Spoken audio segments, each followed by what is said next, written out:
ക്യാറ്റ്ലിസ് കിലബൊരുക്കുന്ന തൊഴിലുറപ്പ് പദ്ധതി 6 മാസ പഠനം, മികച്ച ജോലി. രണ്ടും കൂടി കൂട്ടിക്കൊടുക്കല്ലേ. മണ്ണെടുത്ത് മുനിസിപ്പാലിറ്റിയിൽ നിന്ന് മണ്ണെടുത്ത് അവിടെ ആയുർവേദ ആസ്പത്രിയോ ഗവൺമെൻറ് മുനിസിപ്പാലിറ്റിൻ്റെ ആസ്പത്രി, അതേപോലെ വേറെ എന്തൊക്കെയോ അവർക്കേ അറിയുള്ളൂ. എന്തോ ഉണ്ടാക്കാൻ വേണ്ടിയിട്ട് അതിനുള്ള പെർമിറ്റേ അവർക്കുള്ളൂ, പൊട്ടിക്കാനുള്ള പെർമിറ്റ് അവർക്കില്ല.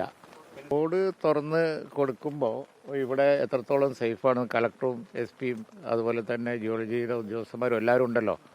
എക്സ്പെർട്ട് കമ്മിറ്റിയുടെ അഡ്വൈസ് പ്രകാരം ചെയ്യേണ്ട കാര്യമാണ്. അത് വൈകൂല. ഇന്നിപ്പോൾ വലിയ മഴയുടെ വാണിങ്ങുള്ളതല്ലേ, അതൊന്ന് നോക്കേണ്ടി വരും. അത് നോക്കി മഴ മാറിയാൽ ഇതിനുള്ള പരിഹാരം പെർമനൻ്റ് സൊല്യൂഷൻ എന്താണെന്നുള്ളതാണ് നോക്കുന്നത്. ഇവിടെ ഇനി കൺസ്ട്രക്ഷൻ ഒന്നും പറ്റില്ല.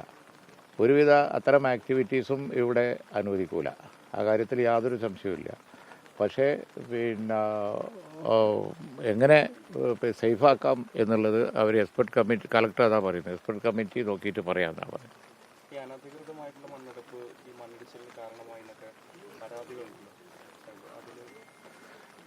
ഇപ്പോൾ പറഞ്ഞ വാക്ക് തന്നെ അതുണ്ട്. അനധികൃതം ആണ് മണ്ണെടുപ്പ്, പാറ പൊട്ടിക്കൽ.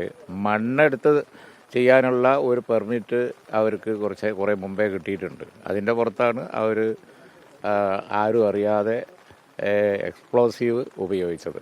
അതാണ് ഈ പ്രോബ്ലം മുഴുവൻ ഉണ്ടാക്കിയത്. 2019 ഇവിടെ മണ്ണിടിഞ്ഞ സ്ഥലമാണ്. വീണ്ടും ഇവിടെ ജിയോളജിസ്റ്റ് അടക്കം പരിശോധിച്ച് പാറ പൊട്ടിക്കാൻ അടക്കം എങ്ങനെ പെർമിറ്റ് നൽകിയെന്ന് ഒരു പെർമിറ്റും പാറ പൊട്ടിക്കാൻ കൊടുത്തിട്ടില്ല.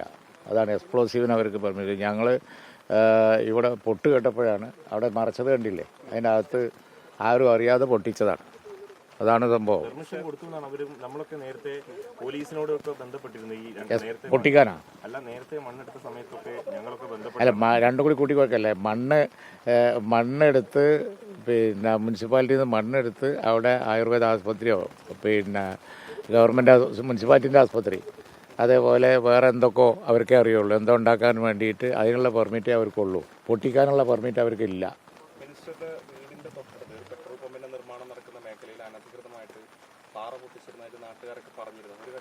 നാട്ടുകാരല്ല, ഞാൻ തന്നെ പൊട്ടിൻ്റെ ശക്തി കൊണ്ടാണ് ഞാൻ അറിയുന്നത്.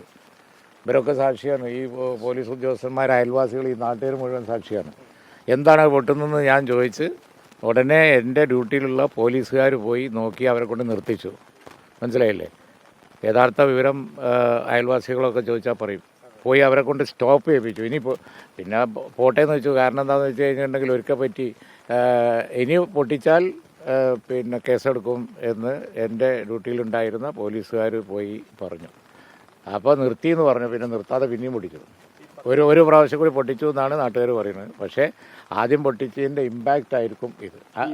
100% അനധികൃതമാണ്. ജിയോളജിസ്റ്റ് സ്ക്വാഡ് ഒക്കെ എൻ്റെ ബാക്കിൽ നിൽക്കുന്നുണ്ട്. അവരും പറയുന്നത് അനധികൃതമാണ്, പൊട്ടിച്ചിട്ടുണ്ടെങ്കിൽ പൊട്ടിക്കൽ. അതായത് ചെയർപേഴ്സൺ പറഞ്ഞതാണല്ലോ നേരത്തെ, മണ്ണെടുക്കാനും വളരെ ലൈറ്റായിട്ടുള്ള ഒരു ആയുർവേദ ആസ്പത്രിയും പമ്പും അതിനു വേണ്ടിയാണ് അവർ നോക്കിയത്. അതും ഒരു പബ്ലിക് പർപ്പസിന് വേണ്ടി ഉള്ള സംരംഭമാണ് മുനിസിപ്പാലിറ്റി കൊടുത്തത്. ഈ കാര്യങ്ങളൊക്കെ പറയാം. ഈ കാര്യങ്ങളൊക്കെ നടന്ന് ഞാൻ മന്ത്രിയാകുന്നതിന് മുമ്പുള്ളതാണ്. ഇനി അത് ഞാൻ പറയണ്ടെന്ന് വിചാരിച്ചിട്ടാണ്. മനസ്സിലായില്ലേ? അവിടെ വല്ലാതെ എന്നോട് ചോദിക്കണ്ട. ഇപ്പം ആരുടെയെങ്കിലും പെരടിക്ക് വെക്കാൻ ഉദ്ദേശമില്ലാത്തതുകൊണ്ട് ഞാൻ പറയുന്നില്ല. പിന്നെ വേറെ കാര്യം, അന്നത്തെ ഓഫീസർമാരാണ്, അന്നത്തെ ഗവൺമെൻറ്റാണ്, അന്നാണ് സംഭവങ്ങളൊക്കെ നടന്നിരിക്കുന്നത്. മുനിസിപ്പാലിറ്റി ഞങ്ങളുടെയാണ്. അത് അവർ ആസ്പത്രി പ്രകൃതി ദുരന്തമാണെന്ന് ലഘൂകരിക്കാനുള്ള ശ്രമമുണ്ട്. യഥാർത്ഥത്തിൽ ഇതൊരു മനുഷ്യനിർമ്മിത ദുരന്തമല്ലേ? മണ്ണെടുത്ത സ്ഥലത്ത് മാത്രമല്ലേ മണ്ണെടുത്ത്. കല്ല് പൊട്ടിച്ചതിന് ഗവൺമെൻറ് വളരെ ശക്തമായി ആക്ഷൻ എടുക്കും. അതിൽ അവർക്ക് ഷോക്കോസ് നോട്ടീസ് കൊടുത്തിട്ടുണ്ട്. അവരുടെ മറുപടി എന്താണ് എന്നുള്ളതിനനുസരിച്ചിരിക്കും ആക്ഷൻ. ഈ ഒരു സംഭവത്തിൻ്റെ അടിസ്ഥാനത്തിൽ കേരളത്തിൽ മുഴുവൻ അനധികൃതമായ ക്വാറിയിങ് നിർത്താനും ഓർഡർ കൊടുത്തിട്ടുണ്ട്.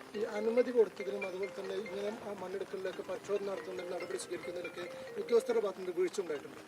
ഈ കാര്യത്തിൽ വീഴ്ച ഉണ്ടായി, എന്താ സംശയം? അതുകൊണ്ടാണല്ലോ ഷോക്കോസ് കൊടുത്തത്.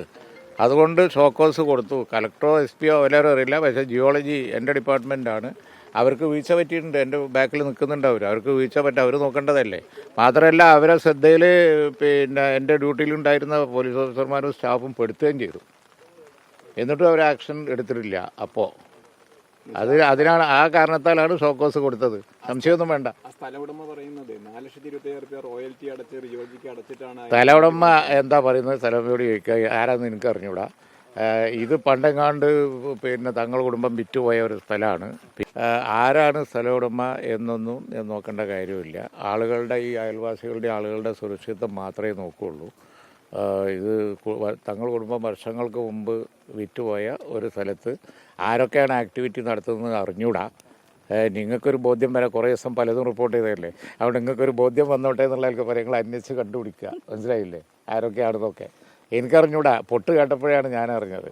പിന്നെ ഒരു പൊട്ടല്ലേ ഉള്ളൂ, ഇനി അതിൻ്റെ പേരിൽ ഒരു വാണിംഗം കൊടുത്ത് ഒഴിവാക്കിയതായിരുന്നു. ജിയോളജിയിൽ എൻ്റെ സ്റ്റാഫ് തന്നെ വിളിച്ച് പറഞ്ഞതായിരുന്നു, എല്ലാത്തിനും റെക്കോർഡുണ്ട്, അന്വേഷിച്ചാൽ അറിയാം. പിന്നെ ഇപ്പോൾ ഇതിൻ്റെ പേരിൽ കേരളം ഒട്ടാകെ നമുക്ക് റെസ്പോൺസിബിലിറ്റി ഉള്ളതുകൊണ്ട് അൺഓതറൈസ്ഡ് ആയിട്ട് ഇല്ലീഗലായിട്ടുള്ള മൈനിങ് 100% സ്റ്റോപ്പ് ചെയ്തിട്ടുണ്ട്. ഇപ്പോൾ 100% സ്റ്റോപ്പ് ചെയ്തിട്ടുണ്ട്. ആളുകളുടെ സുരക്ഷിതത്വത്തിന് ഉറപ്പുവരുത്താത്ത ഒരു കോറി ആക്ടിവിറ്റിയും സമ്മതിക്കില്ല. അതിൻ്റെ റെസ്പോൺസിബിലിറ്റി മിനിസ്റ്ററാണ് ഞാൻ. കേരളത്തിൽ ഒരുപാട് മെറ്റീരിയൽ ഷോർട്ടേജ് ഉണ്ട്, ഒരുപാട് പ്രോബ്ലംസ് ഉണ്ട്, അത് ഞങ്ങൾക്കറിയാം. മുഖ്യമന്ത്രി അതിന് വേണ്ട നടപടികളൊക്കെ എടുക്കുന്നുണ്ട്. പക്ഷേ ഇല്ലീഗൽ ആക്ടിവിറ്റീസ് സമ്മതിക്കില്ല. പലപ്പോഴും കുറച്ച് സ്ഥലത്തേക്ക് മാത്രം പെർമിഷൻ എടുത്ത് ഒരുപാട് സ്ഥലത്ത് മൈനിങ് നടത്തുന്നതാണ് ഇവരുടെയൊക്കെ രീതികളുള്ളത്. അത് തടയിടാൻ ഈ ഒരു സംവിധാനം കൊണ്ട് ഇല്ല. അത് ഇപ്പോൾ കുറച്ച് കാലമായിട്ട് ഒരു മെഷർ നടക്കുന്നുണ്ട്. സർവേ നടത്തിയിട്ട് ഡ്രോൺ സർവേ നടത്തിയിട്ട് കണ്ടുപിടിച്ചിട്ടുണ്ട്. അതിന് ഒരു ഓപ്പർച്യൂണിറ്റി എല്ലാവർക്കും കൊടുത്തിട്ടുണ്ട്, ഭാവിയിൽ ഇല്ലാതിരിക്കാൻ. അത് അവൈൽ ചെയ്ത് നിയമപരമായി കോറിയിങ് നടത്തി പോകുന്ന ആളുകൾക്ക് പ്രോബ്ലമില്ല, സുരക്ഷിതത്വം പാലിച്ചുകൊണ്ട്. അല്ലാത്തവരുടെ കാര്യത്തിൽ കേരളത്തിൽ ഈ ഇപ്പോൾ 2018 അതിനുശേഷം ഇപ്പോഴൊക്കെ വന്ന അവസ്ഥകൾ വെച്ചിട്ട് ഡേഞ്ചറുള്ള യാതൊരുവിധ ആക്ടിവിറ്റി, അതിപ്പോൾ നമ്മൾ ചുരം തീർക്കുന്ന കാര്യത്തിൽ മുഖ്യമന്ത്രി പറഞ്ഞു നോക്കുക അങ്ങനെ തന്നെയാണല്ലോ. ഡേഞ്ചറുള്ള ആക്ടിവിറ്റികളൊന്നും സമ്മതിക്കില്ല.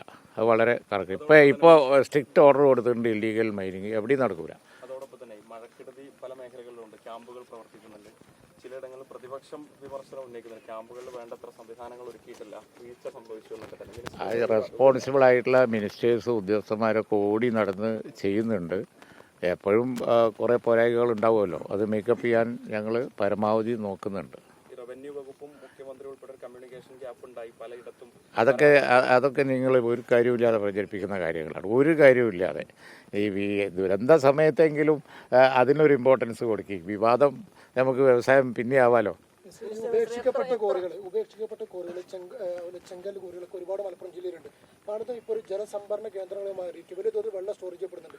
അതുമായി ബന്ധപ്പെട്ട് ഒരു നടപടി സ്വീകരിക്കുന്നത് അതാണല്ലോ നേരത്തെ കളക്ടർ പറഞ്ഞത്. അതിൻ്റെ സുരക്ഷിതത്വം അവർ എക്സ്പെർട്ട് ടീം പരിശോധിക്കുമെന്ന് പറഞ്ഞല്ലോ.